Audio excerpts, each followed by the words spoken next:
오늘 욥기여행 21번째 됐죠. 그래서 이제 20번째가 넘어와서 42장 지난주로 이제 반환점 이미 돌았습니다. 오늘 욥기 여행은 욥의 네 번째 법정 탐방 이렇게 제목을 한번 잡아봤어요. 지난주까지 3라운드 난타전이었죠. 마치 사각의 링에서 3대1의 그런 경기를 우리가 봤습니다. 오늘은 좀 그림을 바꿔서 욥이 이제 마지막 법정에서 자기를 변론하는 그러한 장면을 보게 될 것입니다. 여러분이나 저나 우리 모든 성도들은 이 시간 그 욥의 마지막 법정에 객원 배시몬으로 이렇게 초대받아서 거기에 참석하고 있다. 그런 생각으로 오늘 이 말씀을 좀 들었으면 좋겠습니다. 이제 다음 주에는 욥기의 공식적인 배시몬이라고 할 수 있는 엘리후가 이제 등장하죠. 32장부터 37장까지 등장을 합니다. 그리고 38장부터 마지막 42장까지 하나님께서 등장하셔서 최종적으로 판결하고, 그리고 그 후에 남은 이야기, 이렇게 되면 이제 욥기 42장이 다 끝나게 되는 거죠. 지금까지 우리는 이제 그 욥기의 모든 과정, 욥의 모든 과정을 다 지켜봤습니다. 그래서 그러한 지금까지 지켜본 우리의 그 관찰을 가지고 이제 오늘 욥의 마지막 법정, 네 번째 최종 변론하는 그 법정을 좀 우리가 들여다보면서 좀 들어봤으면 좋겠습니다. 그래서 오늘 저는 설교를 하지 않고 욥의 말을 그대로 듣는 것으로 오늘 설교를 대신 하려고 합니다. 그래서 오늘 설교 제목도 여러분 보셨 것처럼 욥의 최종 변론을 들어봅시다. 오늘 그냥 들어보면 되는 겁니다. 제가 지난 15년 동안 예배 시간에 본문 결정하고 설교하지 않고 이랬던 중에 오늘 처음이고요. 앞으로도 이런 경험은 없을 것 같고요. 그리고 성경에서 이렇게 할 수 있는 본문은 오늘 본문밖에 없지 않나, 그런 생각을 해서 오늘은 제가 설교하지 않고 그냥 27장부터 31장까지 제가 읽고 여러분 같이 이제 들으시면 되겠습니다. 도대체 욥이 마지막으로 자기를 위해서 어떻게 변론을 하고 어떻게 자기를 변호하는가, 그것을 그냥 들었으면 좋겠습니다. 한 가지 기대한다면 예배 끝나고, 물론 시간이 좀 많이 지나도 괜찮습니다만은 오늘 여러분 배시몬 입장에서 욥의 말을 이렇게 듣고 어떤 생각이 듣는지, 어떤 느낌이 들었는지 나중에 우리 단톡방에 한마디씩 이렇게 올리셔도 좋지 않겠나 싶습니다. 한 가지는 지나치게 감정이입하실 필요는 없겠죠. 객관적으로 배시몬 입장에서 욥의 말을 그렇게 들으면서 생각했으면 좋겠습니다. 이제 시작할까요? 여러분, 쉬운 성경으로 읽겠습니다. 27장 여러분 가지고 계신 성경 보시면 제가 읽도록 하겠습니다. 욥이 계속해서 이렇게 말했습니다. 내 권리를 빼앗아 가신 하나님, 내 영혼을 괴롭게 하신 전능자의 살아계심을 가리켜 맹세하네. 내게 생명이 있고 내 코에 하나님의 숨기운이 있는 동안에는 내 두 입술이 결코 악을 말하지 아니하고 내 혀도 거짓을 말하지 않을 것이네. 나는 결코 자네들이 옳다고 인정할 수 없네. 내가 죽더라도 내가 바르다는 생각을 굽히지 않겠네. 내가 나의 진실함을 굳게 붙들고 놓지 않을 것이며 내 양심에 걸리는 것이 없을 것이네. 내 원수는 악인같이, 나를 미워하는 자는 죄인같이 망하게 되기를 원하네. 하나님께서 경건하지 못한 자의 생명을 가져가실 때 그에게 무슨 소망이 있을까? 그에게 재앙이 임할 때 하나님께서 그의 부르짖음을 들으실까? 그는 전능하신 분에게서 기쁨을 찾지도 않았고 하나님께 기도하지도 않았다네. 내가 하나님의 권능을 자네들에게 가르치겠네. 전능자의 하시는 일을 숨기지 않겠네. 자네들이 모두 보았으면서 어찌 이렇게 쓸데없는 말만 하는가? 악인이 하나님께 받는 벌이 무엇인가? 난폭한 자가 전능자께 받는 것이 무엇이겠나? 그 자손이 많다 해도 모두 칼에 죽고 굶주릴 것일세. 남는 자가 있다 해도 저들은 연병에 죽어 묻히고 그들의 아내조차도 그들의 죽음을 슬퍼하지 않을 것이네. 비록 악인이 은을 태산같이 의복을 산더미같이 쌓는다 해도 의인들이 그 옷을 입고 죄 없는 사람들이 그 은을 나눠 가질 것이네. 악인이 짓는 집은 거미줄같이 망가지기 쉽고 초막같이 보잘것 없다네. 악인이 부자인 채 잠을 잔다 해도 눈을 뜨면 온 재산이 모두 날아가 버렸을 것이네.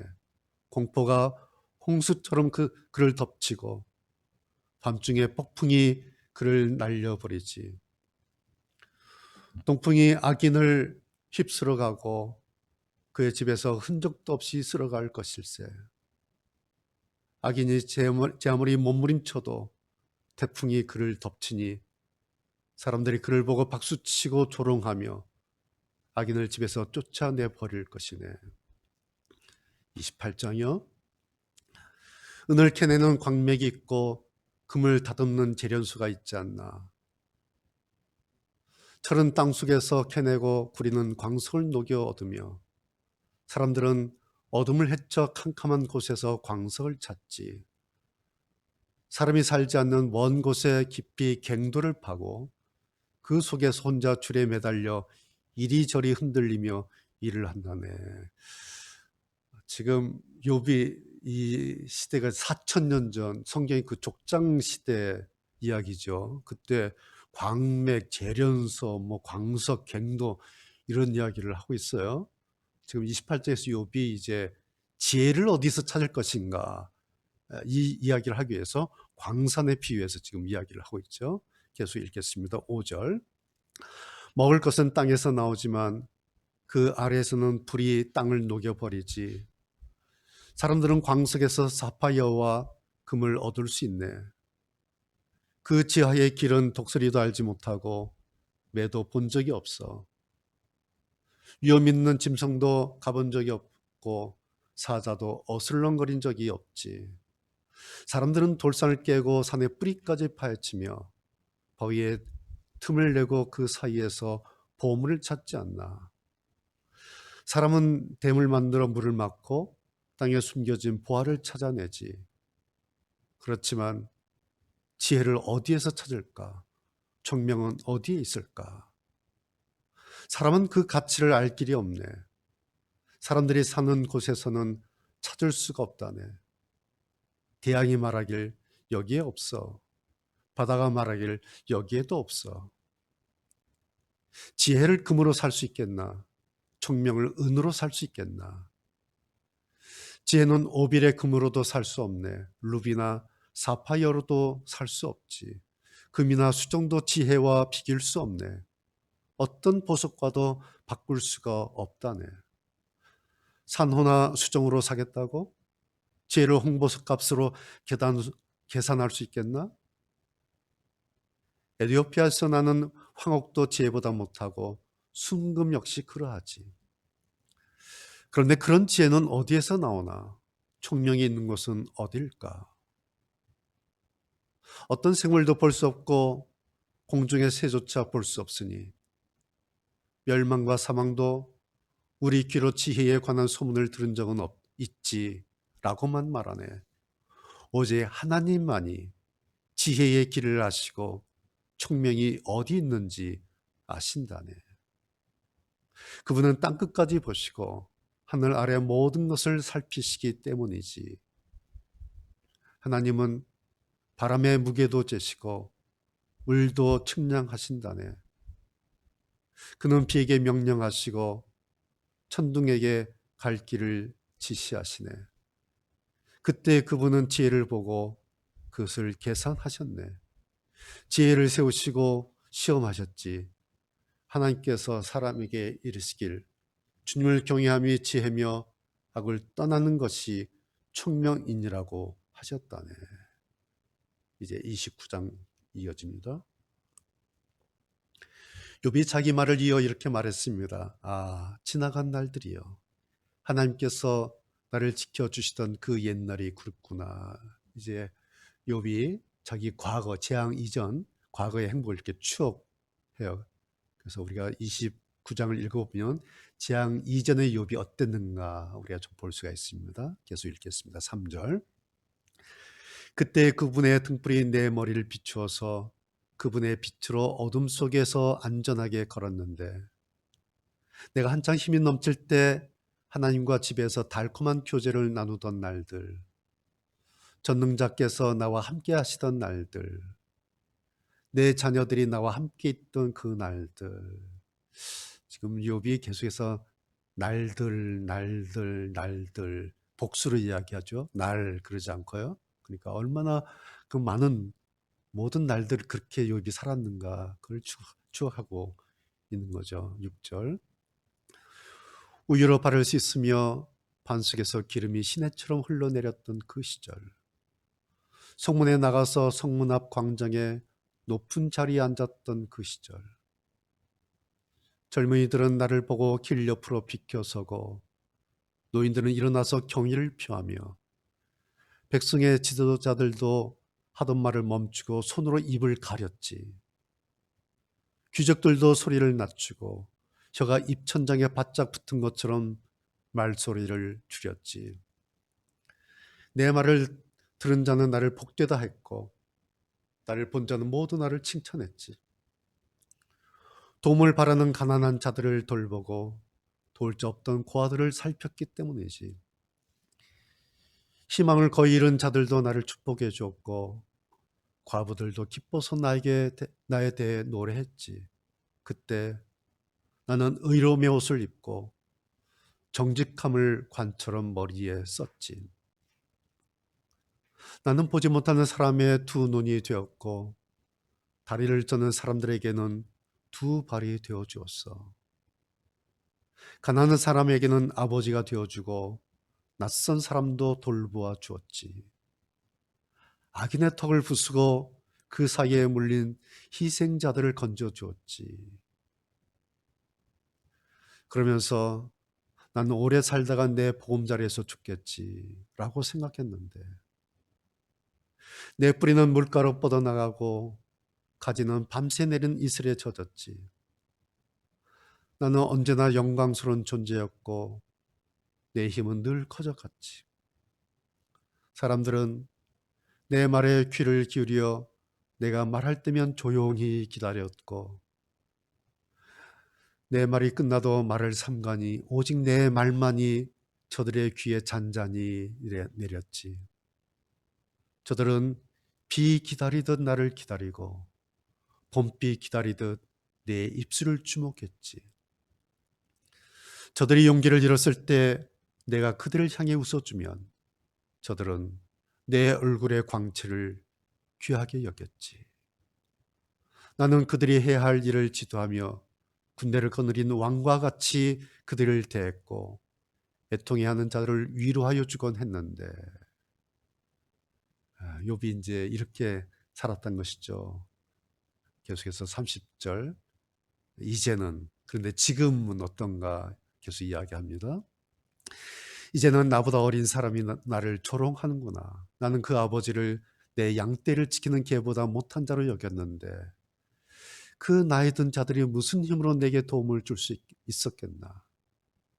그들은 배고픔과 가난에 수척해져 밤중에 먹을거리를 찾아 광야를 배회하지 않았던가. 동물 속에서 나무를 캐먹고 쌀이 나무 뿌리로 배를 채우던 저들이 아니었나. 도둑 취급을 받고 마을에서 쫓겨나 음침한 산 골짜기와 동굴과 바위 틈에서 살았지. 가시덤불 속에서 짐승처럼 부르짖고 가시나무에 모였지. 그들은 이름도 없는 미련한 자들로 고향에서도 쫓겨났지. 그런데 저들이 나를 조롱하고 있다니. 내가 저들의 말거리가 되다니. 저들은 나를 싫어하여 멀리하고 내 얼굴에 마구 침을 뱉고 있구나. 하나님께서 내 활사위를 풀고 나를 괴롭게 하시니 저들이 나를 향해 덤비고 있구나. 오른편에서 그 천한 자들이 일어나 내 두 발을 걷어차고 나를 둘러싸며 죽이려 하는구나. 저들이 내 길을 허물고 나를 죽이려 해도 나를 도울 사람이 없구나. 저들이 무너진 성벽을 통해 공격하듯 밀고 들어와 나를 치니 나는 공포에 질리고 내 체면은 바람 앞에 날리듯 없어졌으며 내 생명은 구름이 사라지듯 위태롭네. 이제 내 영혼은 영원히 허물어지고 고난의 날들만이 나를 기다리는구나. 밤마다 내 뼈가 쑤시고 그 고통 때문에 쉴 틈이 없구나. 하나님의 강한 손이 내 옷을 움켜잡으시고 옷깃을 조이시는구나. 그분이 나를 진흙탕에 던지시니 먼지와 재처럼 되었구나. 주님, 내가 주님께 부르짖으나 응답하지 않으시고 주 앞에 섰으나 주께서는 바라보기만 하십니다. 주께서 나를 잔인하게 다루시고 그 강하신 손으로 나를 치십니다. 주님이 나를 들어 바람 위에 두시고 태풍 가운데서 빙빙 돌리시니 주님께서는 나를 죽이려 하십니까? 나를 저 무덤으로 보내려 하십니까? 절망 중에 도와달라고 부르짖으나 나를 도울 자가 아무도 없구나. 내가 고생하는 사람을 보며 울지 않았던가? 가난한 자를 보고 불쌍히 여기지 않았던가? 행복을 기대했는데 재앙이 닥쳤고 빛을 발았는데 흑암이 덮치는구나. 마음이 뒤틀리니 쉴 수가 없고 고난의 날들만이 나를 반기는구나. 태양도 외면하는데 검은 상복을 입고 배회하며 회정 가운데 서서 도와달라고 외치네. 난 이리 때의 친구, 타조의 벗이로구나. 내 가죽이 검게 변하여 벗겨지고 내 뼈는 열기로 펄펄 끓어오르는구나. 내 수금은 장례식 노래를 연주하고 내 피리는 슬픈 노래를 부르는구나. 이제 마지막 31장입니다. 여기 이제 마지막으로 자기를 비워나는 그런 내용이 되겠죠. 1절. 내가 내 눈과 약속했는데 어찌 처녀를 주목하겠나. 그렇게 한다면 하늘의 하나님께서 내게 무엇을 주시며 위에 계신 전능자께서 내게 어떤 유산을 주시겠나. 사악한 자에게 재앙이 떨어지고 악을 행하는 자에게 불행이 닥치지 않는가. 그분이 내 길을 살피시고 내 걸음을 헤아리시지 않는가. 내가 거짓말을 하거나 남을 속였던 적이 있던가. 나를 정확한 저울에 달아보면 하나님께서는 내가 정직한 사람임을 아실 것이네. 내가 언제 내가 바른 길에서 떠났던가. 내 마음이 언제 눈의 유혹에 넘어갔던가. 내 손에 죄를 지은 흔적이 남아있던가. 만약 내가 나쁜 사람이라면 내가 뿌린 씨를 남이 추수해가고 내 농작물이 다 쓸모없게 되어도 어쩔 수 없을 것이네. 내가 언제 예쁜 여인에게 유혹되어 이웃집 문 밖에서 기웃거렸던가. 그랬다면 내 아내가 남의 집 하녀가 되고 다른 남자들 그녀를 끌어안아도 할 말이 없다네. 그런 짓은 부끄러운 범죄 행위니 어찌 심판을 피하겠는가. 그것은 모든 것을 집어삼키는 불과도 같이 내 농작물을 몽땅 태워버릴 것이네. 내 집안에 있는 종들이 내게 불만을 터뜨린다고 저들을 괴롭힌 적이 있던가. 그랬다면 하나님께서 심판하시고 내게 따지실 텐데 무슨 말을 할 수 있겠나. 나를 어머니 태에서 만드신 그분께서 그 종들도 만드시지 않았나. 하나님께서 우리 모두를 만드시지 않았나.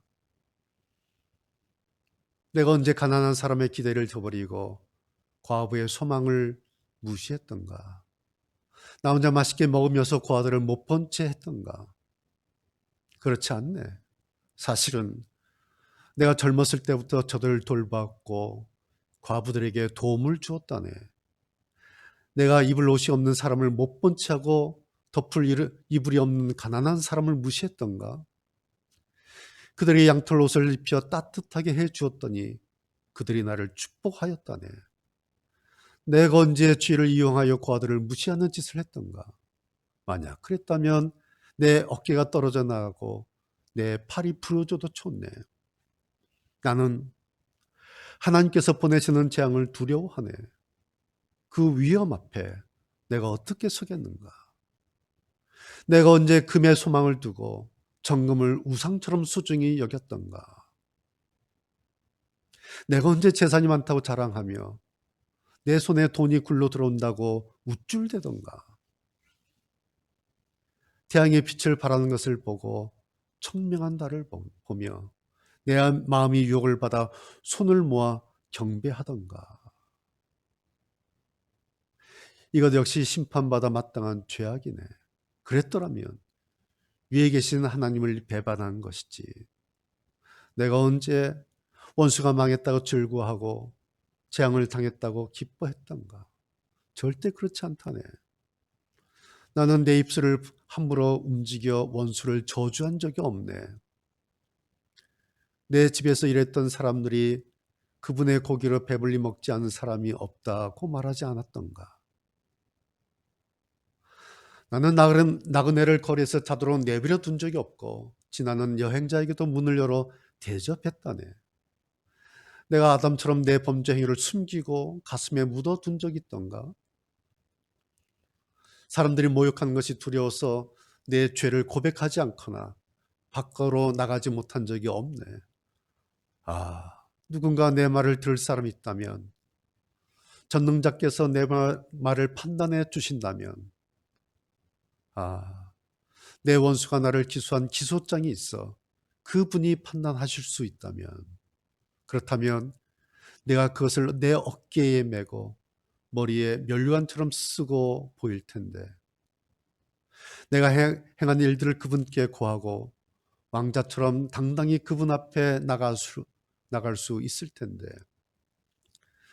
내 토지가 학대를 당했다고 나를 고소했던가?